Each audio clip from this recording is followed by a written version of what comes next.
Hello and welcome to the Radiate Wellness Podcast with your host, metaphysician, Reiki master, and hypnotherapist, Christy Clemens Hoffman.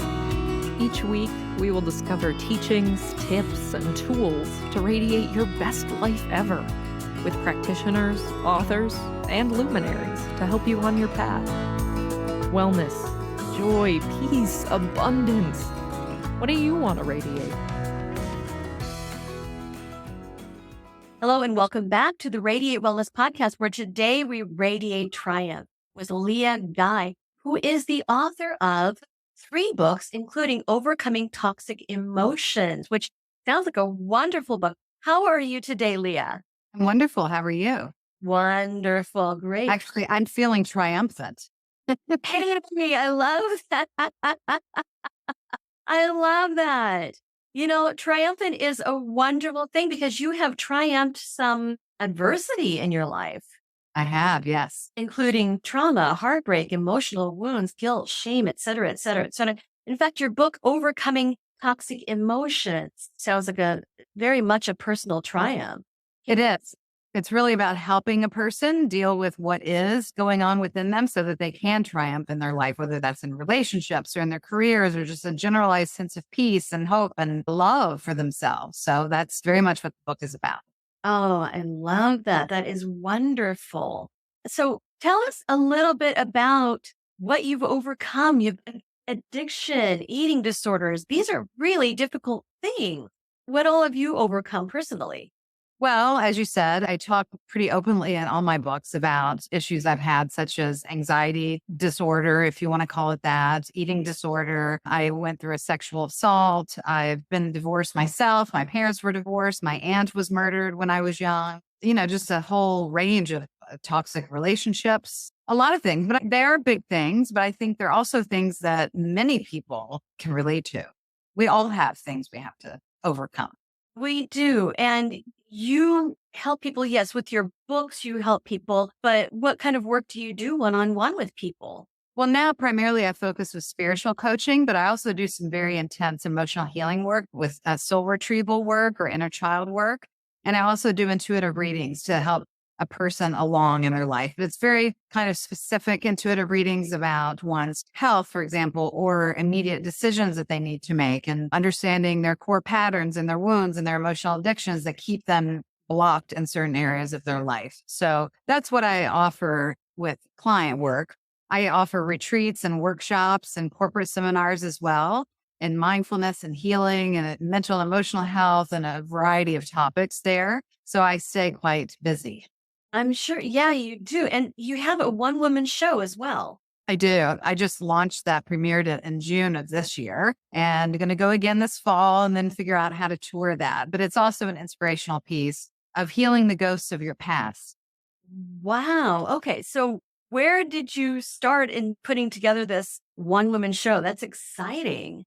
It is exciting. I actually went to a public speaking school because I do a lot of speaking, and I thought it was just a good time to do that a couple of years ago. And I wrote a speech out of that school and I worked on it for a year. And then at the end of the speech, or towards the end of it, as I was delivering part of it for the class and the trainings, I came to realize that this isn't really a speech. It's not a keynote. It's not really something that I would take to the corporate market or even at a retreat. And then I discovered that it has its own life and breath. So I gave some creative aspects to it and formed a one-woman show. That is so exciting. Yeah. I also wrote a movie script, which I haven't sold yet. I haven't started trying to sell it yet. So that's in the works as well. They kind of go in tandem together. Oh, of course they would. Right. Yeah. Is that movie script a narrative type of thing? Is it an extension of the one-woman show? Somewhat. They're both partially autobiographical. And one of my experiences through COVID was I purchased this almost 200-year-old house and learned that it was very spirited. And so I spent the next 2 years, working with the energy and the spirits there, and then allowed that to kind of mirror and show me deeper places within myself that I could access more of my own healing and my own work with spirit. So it was this beautiful tale that was a true tale. Oh my goodness. Yeah. Can you tell us a little bit more about that? That's fascinating because I live in a 104-year-old house myself and it is spirited. Yes. Well, where can I start? There was a lot of energy there. Most of it was good, I want to say, but there was one dark energy that was present. It was attacking me in my dream time over and over and over. And then other things would happen around the house. Like there was this huge tree fell on the car. Different things would happen kind of around the house and inside the house, just very bizarre circumstances. But it was the personal attack in my dream time that led me to this deeper understanding of what was going on there. When I had the Ghostbusters, I talked to mediums, I talked to priests, and realized it was a job that I had to do. So I literally spent 2 years as I was remodeling the house, working on healing the house, the energy, the stories, the memory, the stone, the land, all of it. So it was quite an experience. That is quite an experience. I'm sure that you've written quite a bit about that as well. Now, one thing that you have written about extensively is toxic emotions. Yeah. And overcoming toxic emotions. Can you tell us a bit about your book and maybe where these emotions come from and how we can overcome them? Sure. Well, toxic emotions are just regular emotions that have not been processed or attended to in the appropriate way. I don't believe that there's any bad emotion. We're meant to have all range of emotions. But when we captivate certain emotions because we're afraid of them, or we've been taught that we shouldn't feel them, or we're scared of them, or we just deny them or repress them in some way, then they can create blockages, stagnation, discomfort in our body systems. And often they become toxic, and not just to our bodies, but also to our hearts and to our mind. And so out of the list of valid emotions, and there's this whole long list of not invalid emotions, but emotions that become toxic. And so the book offers a 3-step process of how we can recognize our authentic feelings in the moment now versus the trigger feelings versus the feelings of our past versus the subconscious stories that are circulating in our mind, and how we can attend to those feelings and emotions and then move forward. And it's a very practical book. I talk about frequency and vibration a lot in it, but in a very practical way. I talk about emotional addiction and finding our imprint, our soul imprint, or our emotional imprint, energetic imprint from when we were a young person, and how that has informed the majority of our life. Most adults are walking around emotionally, reacting to the world and manifesting from the world from a frequency that was imprinted 40, 50 years ago in their youth. So it's really important that we understand.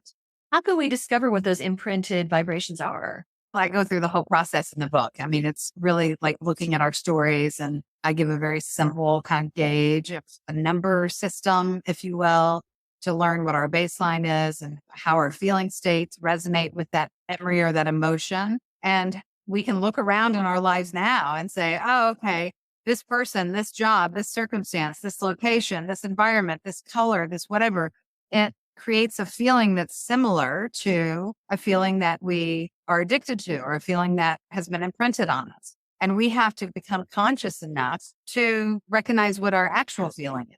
Who are we now? What is our adult self? What is our here and now state? Mm-hmm. You mentioned, I made a note of this.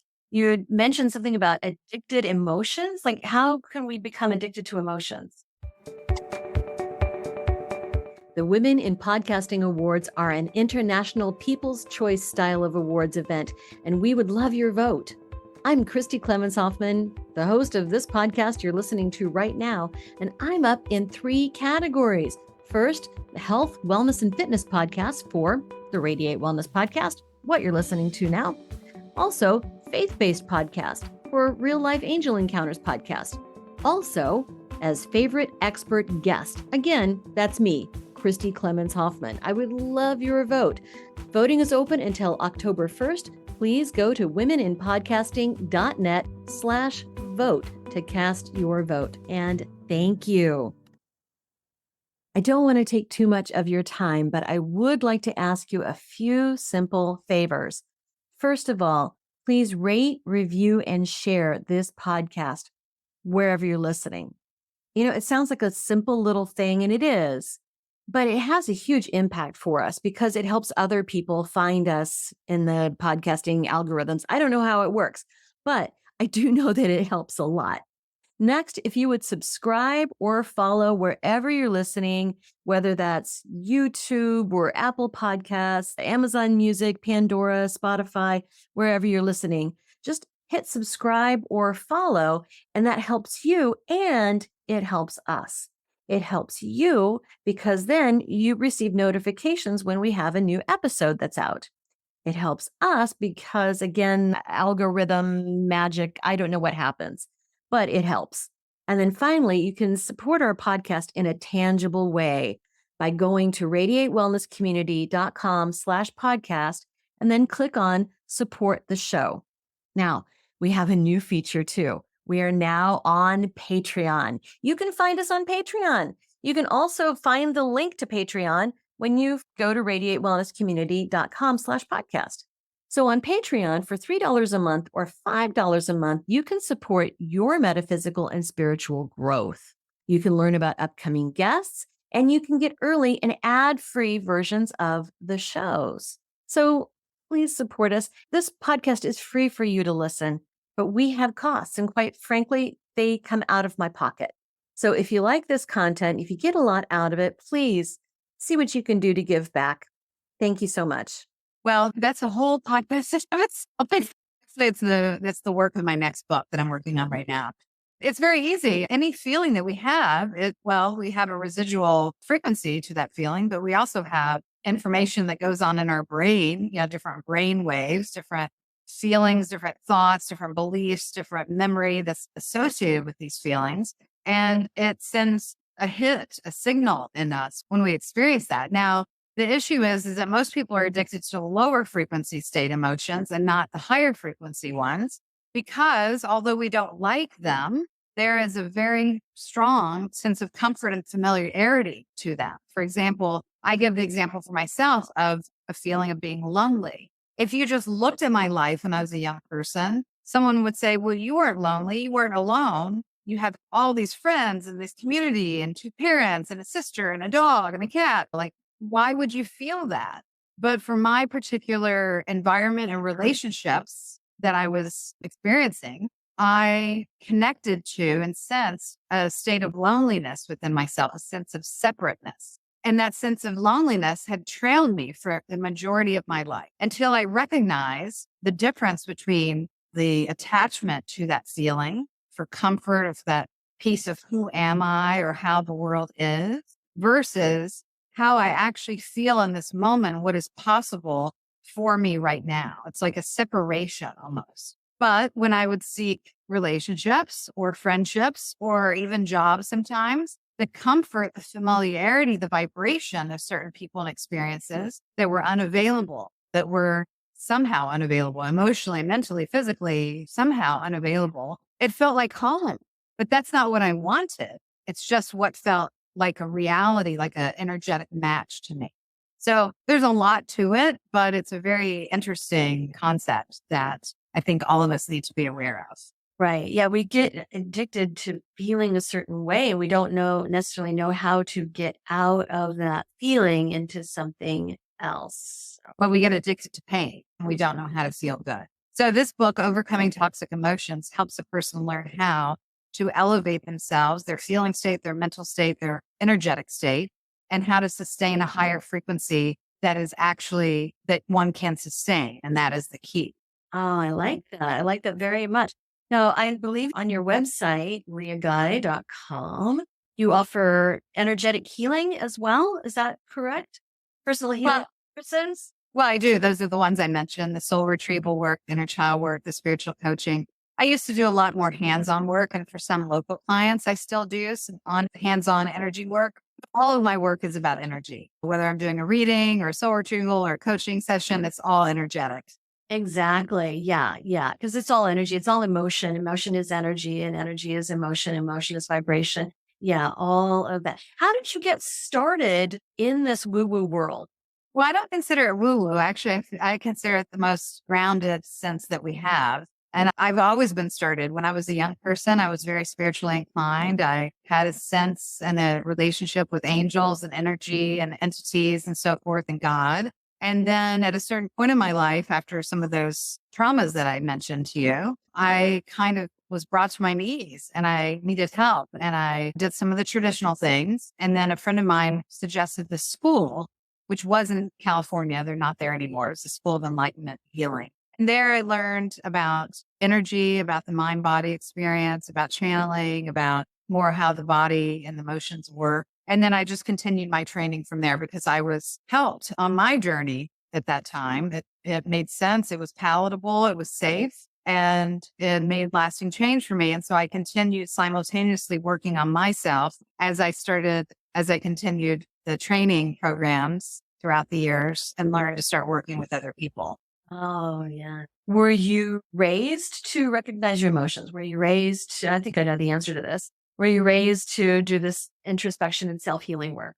No, I would not say so. I mean, not that I was raised by terrible people, but, at that time in particular is very much a time of you swept stuff under the rug. You didn't say uncomfortable things. You didn't ruffle feathers. It was all that. So it felt very repressed to me. And I was a very sensitive child and I couldn't repress it. That was part of my feeling lonely. That energetic of feeling lonely is because I felt very alone with my experience of spirit and emotion and energy and what I knew was possible, but I was too young to understand how to translate that for myself.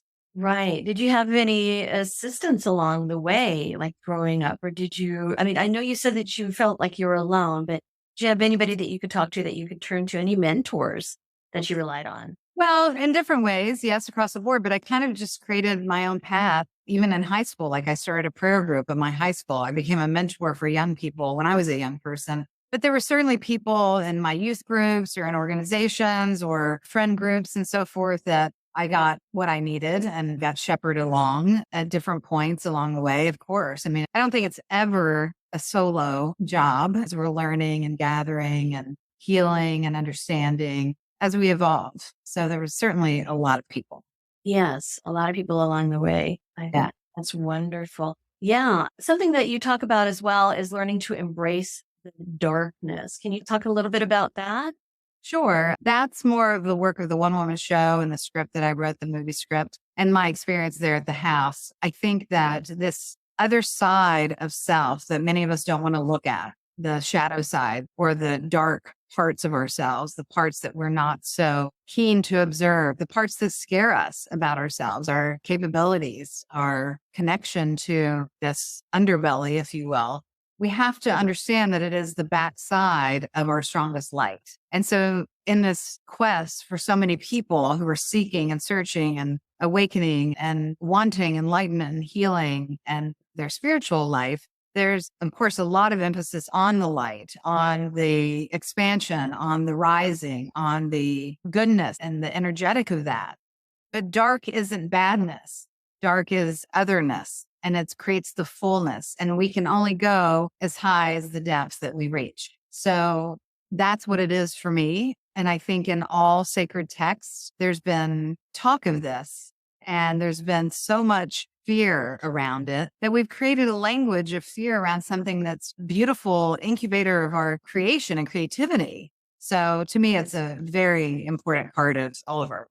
Yeah, it is. And I see from your website that you're also an artist. Yes. That's exciting. Can you tell us a bit about your artwork? I paint as a process of just feeling most of the time, inspiration of something or another. I like to paint abstract. I end up often painting abstract animals or nature scenes and what have you. They're not super abstract. They're abstract as far as color, but they're not completely abstract. And sometimes it's not a consistent practice. It kind of is one of those practices for me that comes in waves. It's like I have a painting wave and I just can't paint fast enough. And I just want to paint. And then I'll have another wave where I'm writing. And then I'll have another wave where I'm doing more body movement. And sometimes all those waves come together and sometimes not. But I love the canvas and I love the wall and I love creating beauty and expression in any way that I can.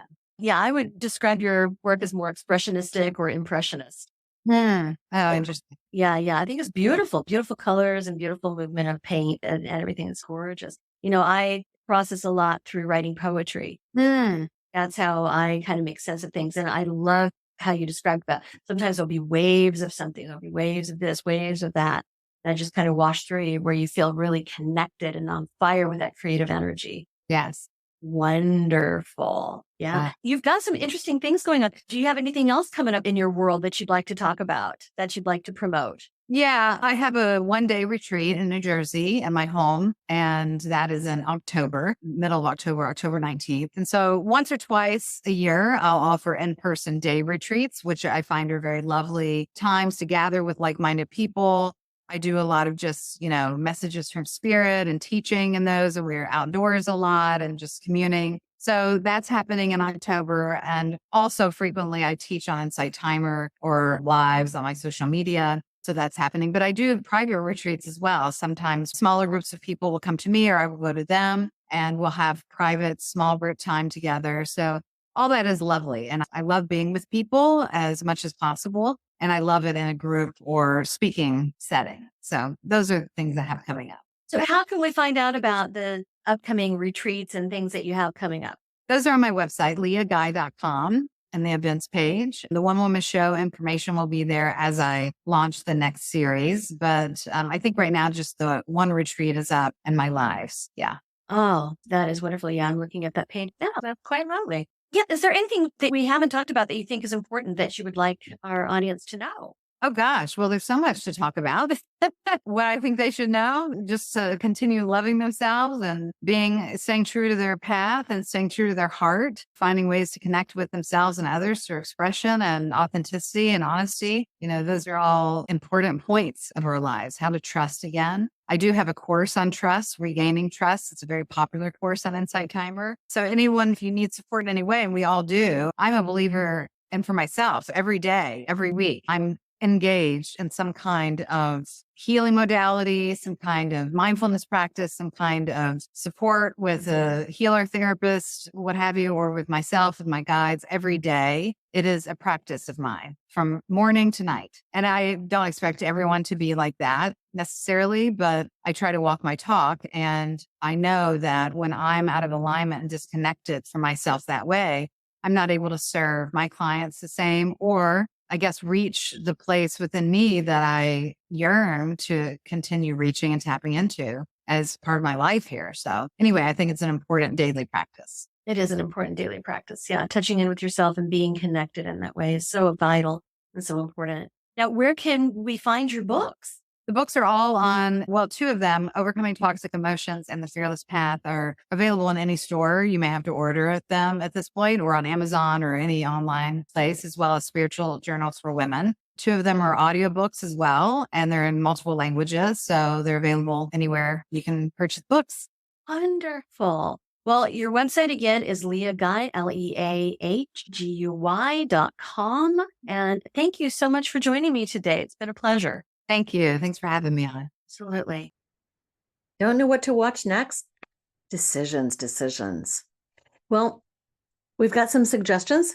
You can click this little video here and watch that. It's something that we think you're going to like. If you like the last one, you're going to like that one too. You can also click on the subscribe button. And if you do that, then you'll get notifications whenever we have a new video up. Win-win, right?